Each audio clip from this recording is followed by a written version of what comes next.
Daniel Dubov keluar sebagai pemenang dui tarung melawan Hans Niemann. Di game ke-18, Dubov mengeluarkan senjata andalannya, pembukaan katalan. Permainan dimulai Dubov dengan D4. Hans Niemann menjawab kuda F6, setelah kuda F3, D5, dan C4. Niemann mendorong E6, mempersiapkan gajahnya untuk keluar. Lalu Dubov mendorong G3, mempersiapkan gajah fianchetto. Gajah E7, persiapan rokade. Gajah fianchetto juga persiapan rokade. Niemann rokade, begitupun dengan Dubov. Selanjutnya terjadi pertukaran pion. Mentri mengancam pion. Hans Niemann kemudian mendorong A6, persiapan untuk mendorong B5 di langkah selanjutnya. Daniel Dubov selanjutnya mengambil pion. Setelah B5, mentri mundur, maka gajah fianchetto. Daniel Dubov mengimbangkan gajah ke petak D2, membiarkan gajah untuk makan kuda. Akan tetapi, Hans Niemann tidak berani makan kuda. Di posisi ini, gajah E4 menyerang mentri. Mentri mundur ke petak C1. Setelah itu, Hans Niemann mendorong C6. Daniel Dubov kemudian mendorong E3, memperkuat pion. Lalu kuda B ke petak D7, kuda C3, kemudian gajah makan kuda. Gajah makan gajah, dan benteng jaga pion. Permainan berlanjut. Dubov memainkan manuver kuda mundur ke petak E2. Selanjutnya, hitam mendorong C5. Ancaman pion makan pion, discover attack pada mentri. Oleh karena itu, mentri terlebih dahulu menyingkir ke petak E1. Selanjutnya, mentri B6, gajah ancam mentri. Mentri mundur B8, lalu pion makan pion. Gajah makan pion.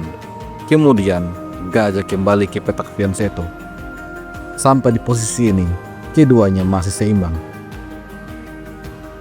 Hans Niemann lalu membawa kudanya ke petak E5. Dibalas gajah C3. Kemudian pion ancam gajah. Gajah diadu, maka A5 didorong oleh Niemann. Setelah itu, mentri D1. Benteng F ke petak D8 memberikan shadowing pada mentri, maka mentri menghindar ke petak B3.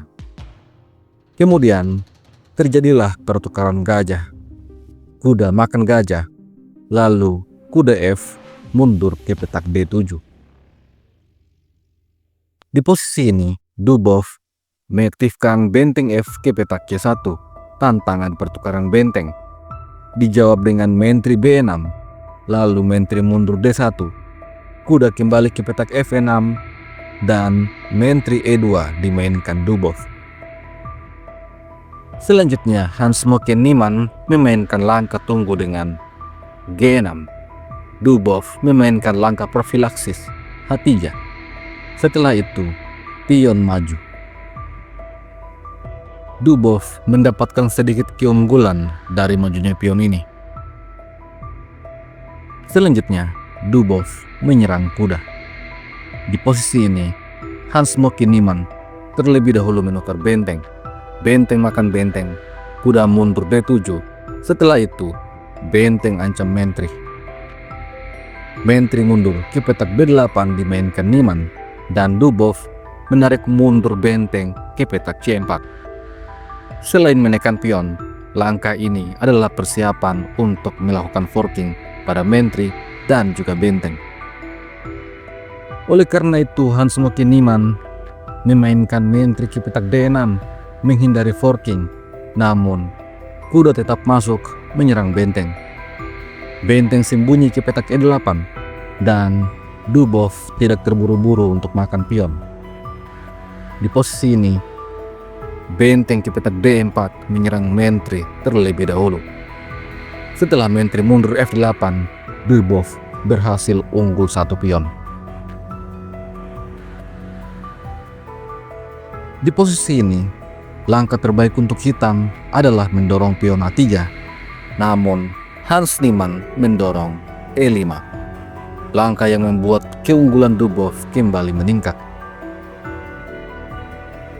Benteng makan pion A adalah langkah terbaik untuk putih.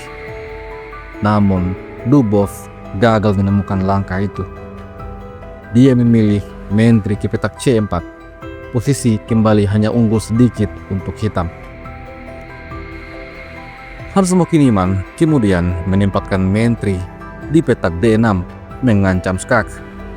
Raja langsung sembunyi ke petak H2, kemudian H5. Dibalas dengan benteng B7. Pertukaran pion kemudian terjadi. Menteri makan pion mengadu menteri, dan langkah terbaik untuk hitam adalah menteri ke petak E6 untuk menyerang pion. Di posisi ini, Hans Mokiniman rupanya membuat blunder. Dia menempatkan menterinya di petak C5. Langkah terbaik untuk putih adalah kuda mundur ke petak B8. Akan tetapi, Daniel Dubov juga membuat blunder karena kembali mengadu menteri. Posisi ini adalah seimbang menurut engine. Hans Mokiniman menggunakan kesempatan ini untuk mencuri kembali pionnya yang diambil Dubov. Sekarang kedua pion sama-sama seimbang. Terjadi pertukaran menteri, lalu kuda makan menteri. Dubov punya dua pion di sayap menteri yang dominan, karena Niemann hanya punya satu. Dari posisi ini, Daniel Dubov yang hanya punya waktu 6 detik berinisiatif untuk menyederhanakan permainan. Dia kemudian mengadu benteng. Benteng makan benteng, kuda makan benteng. Selanjutnya, Dubov akan mempersiapkan pion bebas. Raja kemudian mengancam kuda. Kuda lari C6, kuda D3 ancam pion, dan pion B3 berencana menukar pion agar putih punya pion bebas. Tentu saja Hans Niemann menolak. Dia mendorong A3. Dengan demikian, pionnya bisa untuk promosi. Permainan kemudian berlanjut. Dubov menyerang kuda. Kuda mengancam pion, tapi kuda menjaga pion. Selanjutnya, kuda E4. Hans Niemann menambah armada kuda untuk menyerang. Di posisi ini, Daniel Dubov menempatkan kuda C2 untuk menyerang pion. Akan tetapi, Hans Niemann memainkan serangan balik. Kuda ancam gajah. Gajah kemudian melarikan diri. Namun, Hans Niemann merespon dengan langkah yang tidak tepat. Seharusnya kuda makan gajah pada posisi ini. Tetapi, Hans Niemann menarik mundur kuda ke petak B1. Dengan demikian, kuda Hans Niemann menjadi pasif karena hanya menjadi penjaga pion. Daniel Dubov menggunakan kesempatan ini untuk mendorong pion bebas. Selain itu, ini juga membuka perlindungan gajah pada pion A. Di posisi ini, Hans Mokiniman melepaskan pionnya. Dia menyerang balik gajah, namun Dubov mengambil pion sambil menjaga gajah. Langkah ini sesungguhnya merupakan sebuah blunder, karena selanjutnya kuda makan gajah, kuda makan kuda. Kemudian kuda makan pion, dan pion bebas putih terancam. Analisa engine menunjukkan bahwa posisi ini adalah seimbang.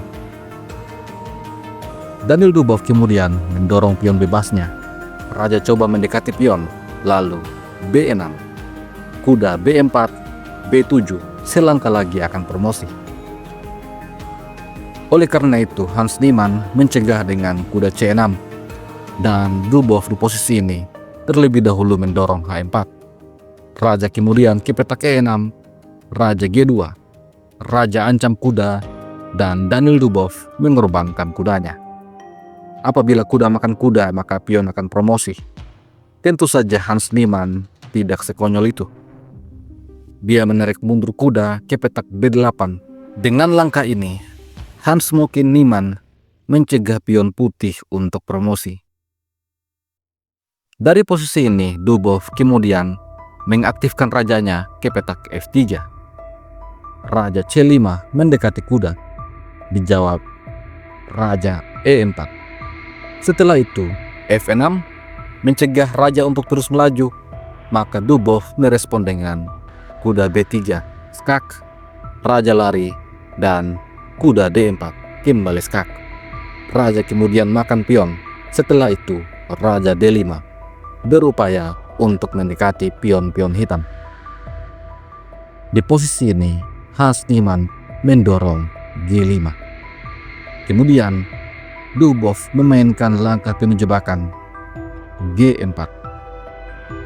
Posisi ini sesungguhnya adalah remis. Hitam harus mengambil pion H. Setelah itu, pion makan pion. Pion H3, lalu kuda F3 mencegah pion melaju. Kuda C6, kuda H2, raja C7, raja E6. Setelah raja ke petak D8, raja makan pion, maka raja E8. Kalaupun pion ke petak H6, maka kuda D8. Tepat waktu untuk mencegah laju pion promosi. Akan tetapi, tekanan waktu membuat Hans Niemann membuat kesalahan. Di posisi ini, dia memilih untuk pion H makan pion G. Ini justru membuat Dubov punya kesempatan mendorong pion bebas.